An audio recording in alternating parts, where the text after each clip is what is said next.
ने caste census यानी जातिगत जनगणना वाला सियासी बम क्यों फोड़ा? कास्ट सेंसस हुआ तो राहुल, अखिलेश, तेजस्वी का फायदा होगा या नुकसान? जातिगत जनगणना की रिपोर्ट आई तो आरक्षण जाएगा 50% के पार क्या? प्राइवेट कंपनियों में रिजर्वेशन होगा क्या? अब इसका चैप्टर।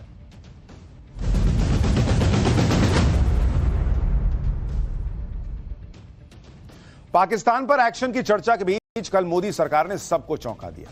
देश पाकिस्तान पर बम फूटने का इंतजार कर रहा था, उधर पीएम मोदी ने ऐसा सियासी बम फोड़ दिया कि सब सरप्राइज हो गए। पीएम मोदी ने कल जो फैसला लिया वो आज तक कोई सरकार नहीं ले पाई थी। पीएम मोदी अब वो करने वाले हैं जो आजाद भारत में कभी नहीं हुआ।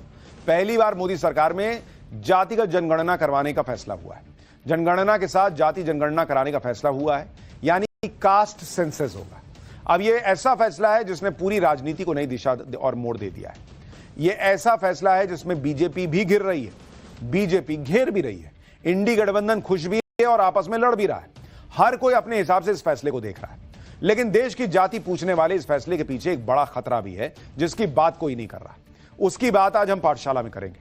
आपको यह भी बताएंगे कि क्या आरएसएस यानी संघ की वजह से मोदी सरकार ने यह फैसला तो नहीं लिया।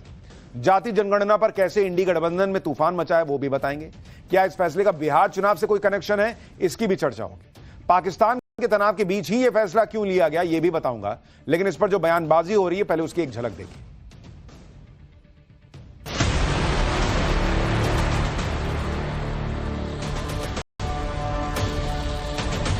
पार्लियामेंट में हमने कहा था कि कास्ट सेंसस को हम करवा के छोड़ेंगे।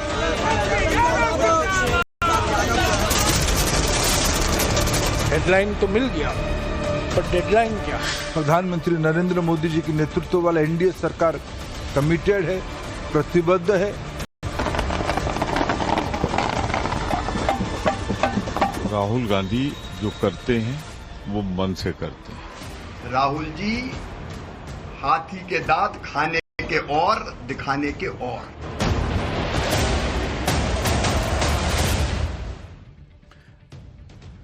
जैसे ही मोदी सरकार ने जाति जनगणना का फैसला लिया, वैसे ही कांग्रेस ने क्रेडिट की माला राहुल गांधी के गले में डाल दी।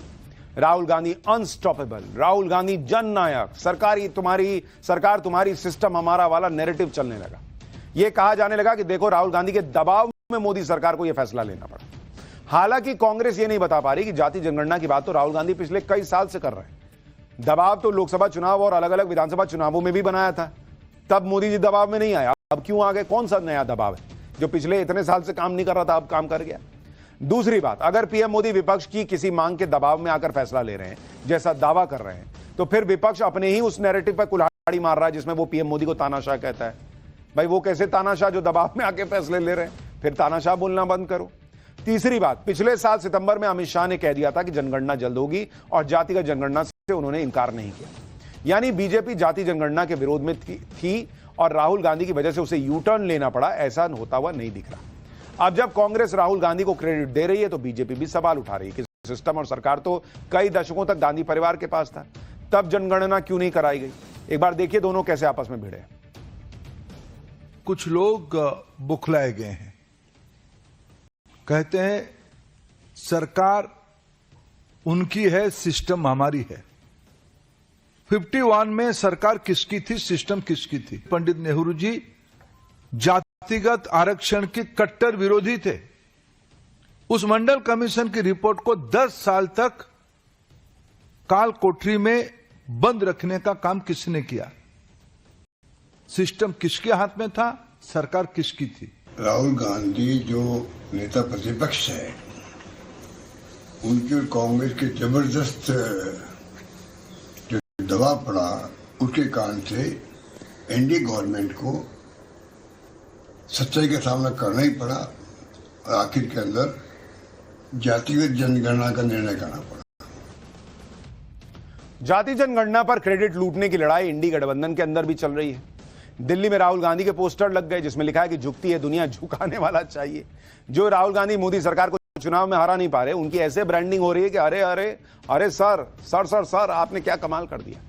तेलंगाना में तो राहुल गांधी और सीएम रेवंत रेड्डी के पोस्टर को दूध से न लाया जा रहा है। हैदराबाद में कार्यकर्ता जश्न मना रहे हैं। राहुल गांधी जाति जनगणना पर अपनी पीठ थपथपाने के लिए बिहार की कास्ट सर्वे की बात ही नहीं कर रहे। बल्कि तेलंगाना के कास्ट सर्वे के मॉडल को बेस्ट बता रहे हैं। उधर बिहार में आरजेडी नेता पोस्टर लगाकर लालू यादव और नीतीश कुमार को बधाई दे रहे हैं। आरजेडी समर्थक कह रहे हैं कि सरकार किसी की भी हो, सिस्टम लालू का होगा। अखिलेश यादव भी इसके लिए मुलायम सिंह को क्रेडिट दे रहे हैं कि नेताजी ने संसद में जातिवार जनगणना का मुद्दा केंद्र की हर सरकार में पुरजोर तरीके से उठाया था। इंडी गठबंधन में क्रेडिट लेने की होड़ मच गई है, लेकिन जाति जनगणना कराने के फैसले से बहुत लोग चौंक गए। बहुत लोगों को समझ में नहीं आ रहा है कि नरेंद्र मोदी ने अचानक जाति जनगणना का फैसला क्यों ले लिया, और यह फैसला ऐसे वक्त में क्यों लिया जब पूरा देश पाकिस्तान पर हमले की बात कर रहा है। कई लोग कह रहे हैं कि बिहार में चुनाव है इसलिए जाति जनगणना का फैसला नरेंद्र मोदी ने कर लिया, लेकिन बिहार में तो पहले ही जाति जनगणना हो चुकी, कास्ट सर्वे हो चुका, तो फिर बिहार की राजनीति में जाति जनगणना का जो असर होना था वो ऑलरेडी हो चुका, इसलिए बिहार से इसका कोई लेना देना दिख नहीं रहा। कई लोग कह रहे हैं कि राहुल गांधी और विपक्ष जाति जनगणना को लेकर जो राजनीति कर रहे थे, उस राजनीति को खत्म करने के लिए नरेंद्र मोदी ने फैसला किया। लेकिन इस बात को भी समझिए, राहुल गांधी और विपक्ष जाति जनगणना की बात करके भी लोकसभा चुनाव हरियाणा, महाराष्ट्र, दिल्ली सब हार गए, तो उनकी पॉलिटिक्स तो ऑलरेडी खत्म है, उसको और क्या खत्म करना। अगर ये सब वजह नहीं है तो फिर असली वजह क्या है, अब इस बात को भी समझिए। 2027 में देश में परिसीमन की प्रक्रिया शुरू होनी है, जिसमें आबादी के हिसाब से निर्वाचन क्षेत्रों की सीमाओं को फिर से निर्धारित किया जाएगा, लेकिन डिलिमिटेशन यानी परिसीमन के लिए जनगणना का नया आंकड़ा होना जरूरी है। परिसीमन से पहले जनगणना करवाई जाएगी जो 2026 तक पूरी होगी।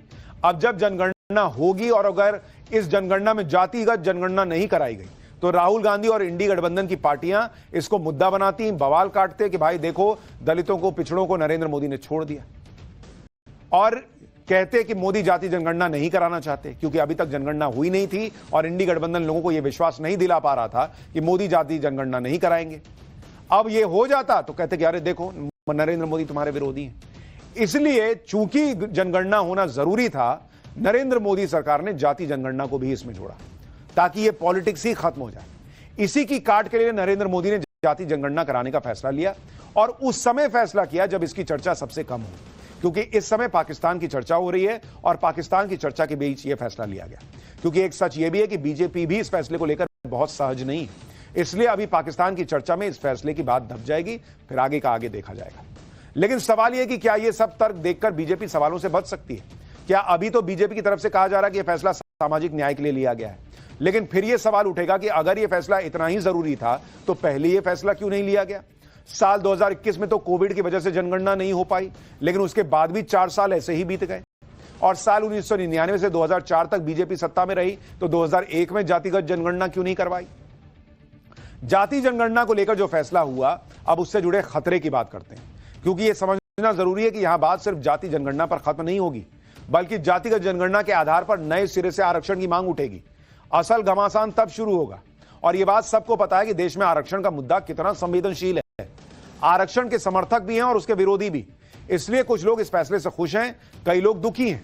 उनको लग रहा है कि देश में आरक्षण पर नई बहस शुरू हो जाएगी, आने वाले वक्त में बड़ा संकट खड़ा हो जाएगा, क्योंकि राहुल गांधी और इनका इकोसिस्टम इतने पे नहीं रुकेगा। राहुल गांधी पहले ही कह चुके हैं कि आरक्षण की 50% की कैप को हटा देंगे। फिर सवाल यह है कि क्या आरक्षण की कोई लिमिट होगी भी या नहीं? क्या 70%, 80% आरक्षण दिया जाएगा इस देश में? अगर ऐसा हुआ तो जो लोग आरक्षण के दायरे में नहीं आएंगे वो खुद को ठगा महसूस नहीं करेंगे।